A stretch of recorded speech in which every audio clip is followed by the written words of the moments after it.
Hello, എല്ലാവർക്കും Ansi semi കിച്ചൻ്റെ മറ്റൊരു പുതിയ എപ്പിസോഡിലേക്ക് വീണ്ടും സ്വാഗതം. ഇന്ന് ഞാൻ വന്നിട്ടുള്ളത് നമ്മുടെ മാർബിൾ കട്ടിംഗ് ഫാക്ടറിയുടെ ഒരു വീഡിയോ ആയിട്ടാണ്.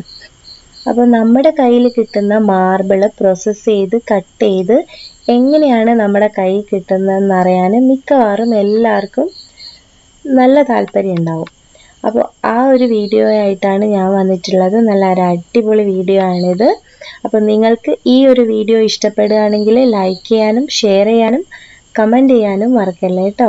അപ്പോൾ ചാനൽ ആദ്യമായിട്ട് കാണുന്നവരാണെങ്കിൽ നിങ്ങൾ ചാനൽ സബ്സ്ക്രൈബ് ചെയ്തിട്ടില്ലെങ്കിൽ ഒന്ന് സബ്സ്ക്രൈബ് ചെയ്തേക്കണേ. അപ്പോൾ തൊട്ടടുത്തൊരു ബെല്ലൈക്കൺ കാണാം, അതുകൂടെ പ്രസ് ചെയ്താൽ ഞാൻ ഇനി വീഡിയോസ് അപ്ലോഡ് ചെയ്യുമ്പം നിങ്ങൾക്ക് നോട്ടിഫിക്കേഷനായിട്ട് കിട്ടും. അപ്പം എല്ലാവരും വീഡിയോ കണ്ടിട്ട് അഭിപ്രായം പറയണം കേട്ടോ.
കണ്ടുകൊണ്ടിരിക്കുന്നത് നമ്മൾ യൂസ് ചെയ്തിരിക്കുന്ന മാർബിൾ കട്ട് ചെയ്യാൻ വേണ്ടിയിട്ട് യൂസ് ചെയ്തിരിക്കുന്ന വെള്ളം റീസൈക്കിൾ ചെയ്തിട്ട് വീണ്ടും കട്ട് ചെയ്യാൻ ഈ ഒരു സെയിം വാട്ടർ തന്നെയാണ് യൂസ് ചെയ്യുന്നത്. അപ്പോൾ ഈ ഒരു റീസൈക്ലിംഗ് സിസ്റ്റമാണ് ഇവിടെ ഇവർ യൂസ് ചെയ്തിരിക്കുന്നത്. അപ്പോൾ നിങ്ങൾക്ക് എല്ലാവർക്കും ഈ ഒരു വീഡിയോ ഇഷ്ടമായിട്ടുണ്ടെന്ന് കരുതുന്നു. ഈ മറ്റ് അടിപൊളി വീഡിയോ ആയിട്ട് വീണ്ടും കാണാം. മാർബിൾ മൈൻ്റെയും അതുപോലെ മാർബിൾ ഫ്ലോറിങ് ചെയ്യുന്നതിൻ്റെയൊക്കെ വീഡിയോ ആയിട്ട് ഞാൻ ഉടൻ തന്നെ വരുന്നതായിരിക്കും. Till then take care, by.